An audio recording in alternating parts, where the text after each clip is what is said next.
माधवराव माने यांनी संपूर्ण आयुष्य मेहनत करून घालवलं. त्यांची पत्नी देवाघरी जाऊन 10 वर्षे झाली होती आणि मुले तर शहरात स्थायिक देखील झाली होती. माधवराव दररोज सकाळी उठल्याबरोबर बाहेर अंगणात बागेतून फेरफटका मारून झाडे पाहत, ते पाणी घालत आणि नंतर चहाची वाटी घेऊन वर्तमानपत्र वाचत बसायचे. त्यांचे घर म्हणजे एक जुना वाडा, ज्याच्या बागेत फुले बहरत होती, पक्ष्यांचा किलबिलाट होता, पण घर शांत होतं. पण त्यात एक प्रकारचा आवाज होता, जुन्या आठवणींचा. माधवरावांच्या आयुष्यातील प्रत्येक वस्तू, प्रत्येक आठवण खास होती. जुने पेंटिंग्स, जुन्या फोटो फ्रेम्स, हाताने बनवलेल्या वस्तू. एक दिवस सकाळी ते बागेत बसले होते, हातात फुले उचलून, तेव्हा त्यांना आठवण झाली त्यांच्या पत्नी शकुनाची, जी त्या घरात हसत फिरायची. तिच्या हसण्याने घराला घरपण होते. माधवरावांच्या सर्व गोष्टी, करामती ती आवडीने ऐकायची. खरंच ती होती तेव्हा जगण्याची उमेद आणि प्रेरणा देखील तीच होती, असं माधवराव स्वतःशीच बोलत असताना अचानक वारा त्यांच्या शब्दांना उत्तर देत होता. जणू काही त्यांची पत्नी शकुना आजही त्यांच्याशी बोलत आहे, त्यांचं बोलणं ऐकत आहे. माधवराव रोजच्या जीवनात एकटेपणाचं ओझं घेऊन जगत होते. मुलं दूर शहरात असल्याने त्यांचा संपर्क फार कमी होता आणि मुलांचं गावाकडे येणे देखील कमी होतं. कधीकधी तर त्यांना फोनवर मुलांचा आवाज देखील ऐकायला मिळत नसे. पण मुलांचे ते वागणे माधवरावांनी कधीच मनावर घेतले नाही. माधवराव एक दिवस वाड्यात बसून ते जुने पत्र वाचत होते. पत्र शकुनाने लिहिले होते काही वर्षापूर्वी, व ते पत्र वाचताना माधवरावांच्या डोळ्यात पाणी आलं. कारण त्या पत्रात तिच्या प्रत्येक भावना, प्रत्येक गोड आठवणी लिहिलेल्या होत्या. ती लिहिते, तुमच्या हसण्याचा आवाज आजही कानात गजरतो, माझ्या आयुष्यातील प्रत्येक क्षण अजून सुंदर बनवतो. माधवराव पत्र हातात घेऊन चुपचाप बघत राहिले. त्यांच्या जीवनातला प्रत्येक निर्णय, मुलाचे संगोपन, शिक्षण, घराची देखभाल, घराचं व्यवस्थापन, सर्वाबाबत शकुनाने वर्णन केलं होतं. पत्नी गेल्यानंतर माधवरावांना जीवनातील रंग फिके वाटू लागले. रोजच त्यांना त्यांच्या पत्नीची आठवण येत असे. काही लोक त्यांच्या आजूबाजूच्या घरात हसत खेळत जगत होते, ते मात्र एकटेच शून्यात हरवलेले जीवन जगत होते. गावातील लोक जेव्हा त्यांच्याबद्दल विचारायचे, तेव्हा त्यांना उत्तर देताना त्यांच्या चेहऱ्यावर एक प्रकारचा थकवा जाणवायचा. हो, सर्व ठीक आहे, घर आहे, पण मी एकटाच आहे, असं उत्तर देताना ते स्वतःलाच विसरायचा प्रयत्न करत असे. एके संध्याकाळी त्यांनी बागेत बसून जुन्या वाड्याचे छत बघितले आणि त्यांच्या डोळ्यात शून्यता दिसून आली. सगळं संपलं आणि मी एकटा पडलो आहे, असं ते स्वतःशीच बोलले. पण मग ते थोडे हसले, पण त्या हसण्यात एक प्रकारची दुःखाची छाया होती. त्या रात्री माधवरावांनी जुनी डायरी काढली. त्या जुन्या डायरीमध्ये त्यांनी प्रत्येक दिवसाची नोंद केली होती.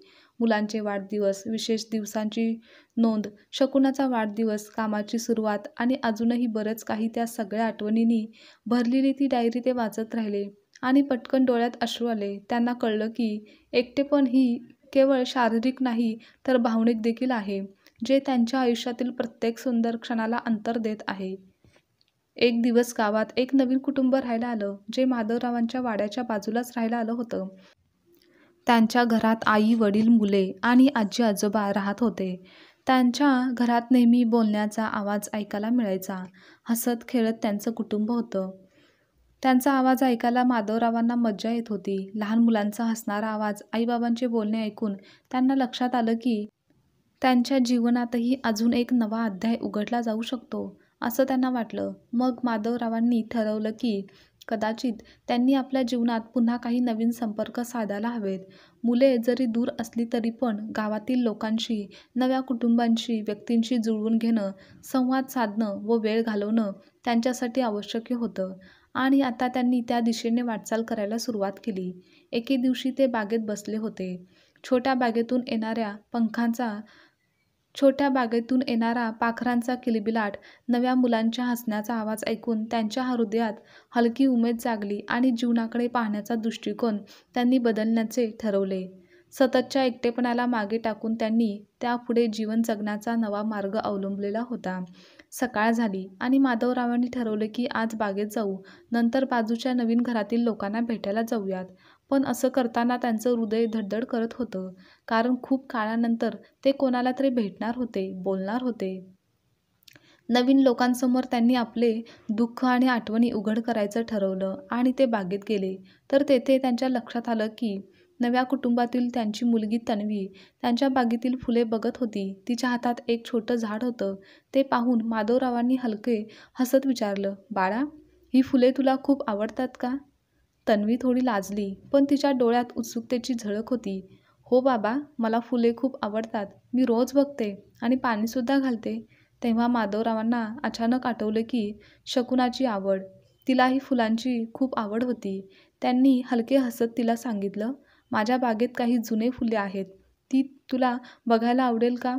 तन्वीने आनंदाने मान डोलावली. त्या दिवशी माधवरावांनी बागेतून त्यांची जुने फुलांचे गमले, फुलांचे छान रंग आणि शकुनाच्या आठवणींनी भरलेले काही क्षण तन्वीला दाखवले.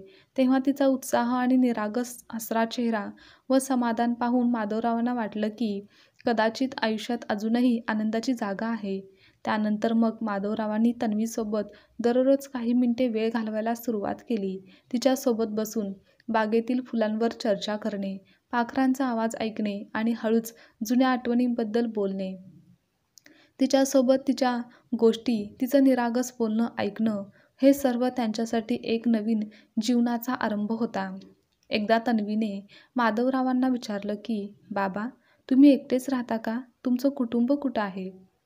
माधवरावांनी थोडा दीर्घ श्वास घेतला आणि हळूच सांगितलं, "मुले शहरात आहेत आणि त्यांना त्यांच्या आयुष्यात काम आहे. ते व्यस्त आहेत आणि माझी पत्नी मला गेल्या काही वर्षापूर्वीच सोडून देवाघरी गेली. म्हणून मी एकटा आहे." हे ऐकून तन्वी थोडी क्षणभर शांत राहिली. तिच्या डोळ्यात सहानुभूती आणि आदर होता. "बाबा, मग तुम्ही पण काहीतरी नवीन करू शकता, नाही का? मी तुम्हाला मदत करू का?" त्या क्षणी माधवरावांच्या हृदयात अचानक हलकं काहीतरी झालं.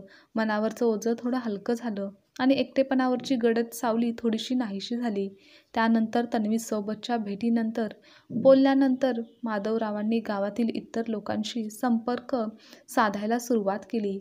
गावातील वृद्ध माणूस, शेतकरी आणि काही लहान मुले या सगळ्यांशी ते हळूहळू संवाद साधू लागले, बोलू लागले. तेव्हा त्यांच्या हे लक्षात आलं की प्रत्येक लोकांच्या आयुष्यातून खूप काही शिकायला मिळतं. प्रत्येक माणूस काहीतरी शिकवण देऊन जातो आणि त्याच्यासोबतच गप्पा मारल्याने मन हलकं होतं.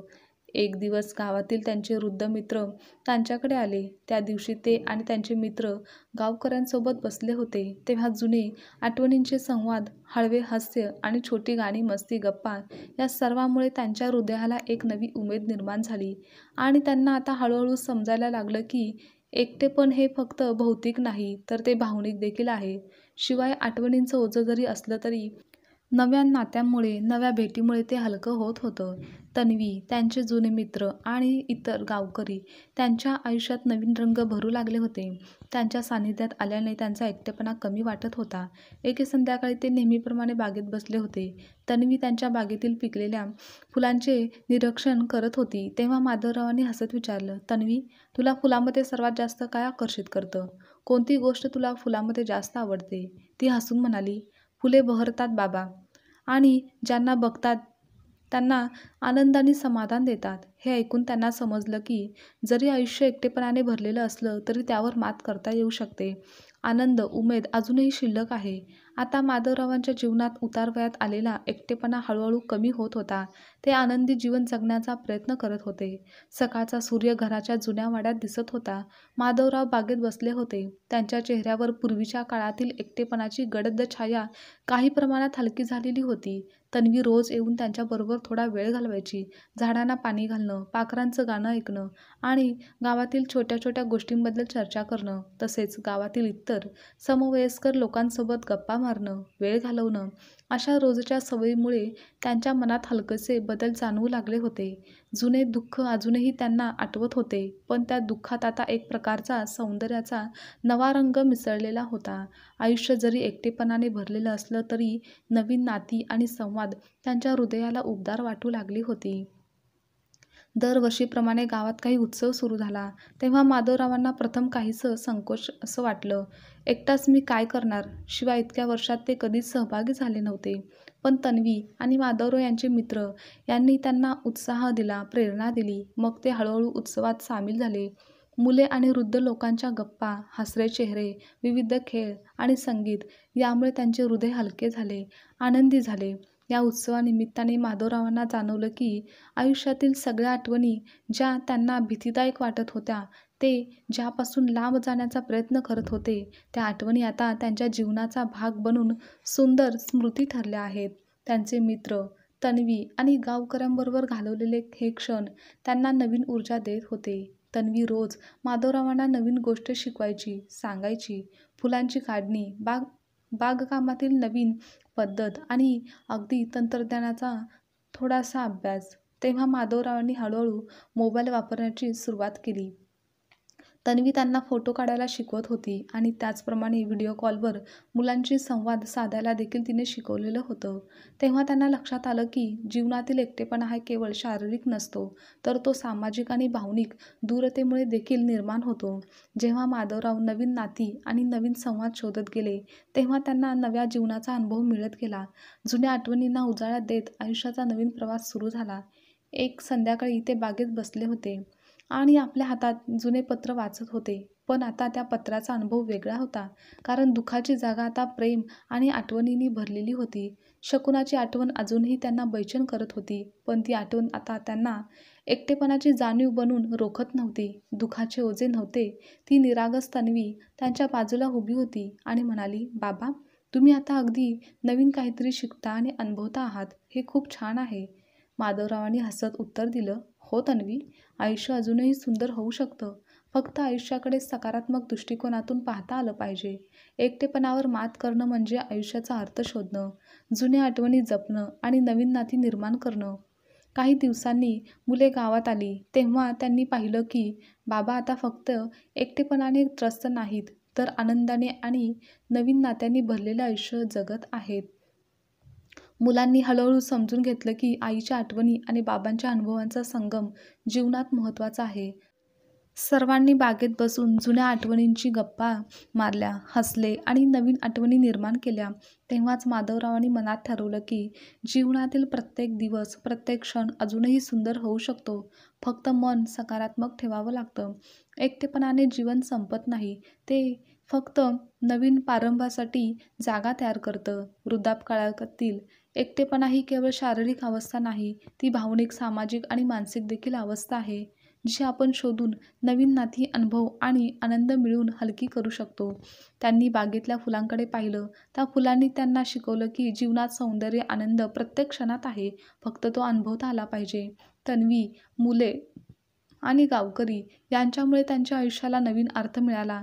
जुन्या आठवणींना सन्मान देऊन ते एकटेपणावर विजय मिळवू शकले आणि जीवनाचा गोडवा देखील अनुभवू शकले. आजची कथा तुम्हाला आवडल्यास लाईक, शेअर, कमेंट करा आणि चॅनलवर नवीन असाल तर चॅनलला सबस्क्राईबसुद्धा नक्की करा.